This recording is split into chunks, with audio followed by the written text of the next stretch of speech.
आता आपण बघणार आहोत योगपट्टी ब्लाउजचे माप कसे घ्यायचे। सर्वप्रथम पूर्ण उंची, मागील गळा,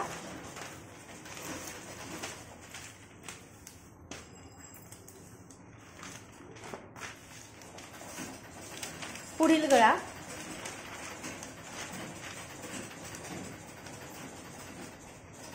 छाती,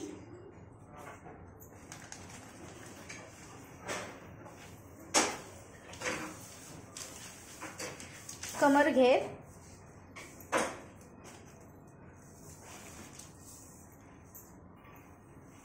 बाही लांबी,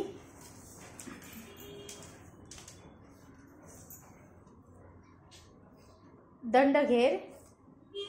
ताई मग मला इथं मागील उंची पूर्ण उंची 14.5 आहे, तर मग 15 घ्यावं लागेल का?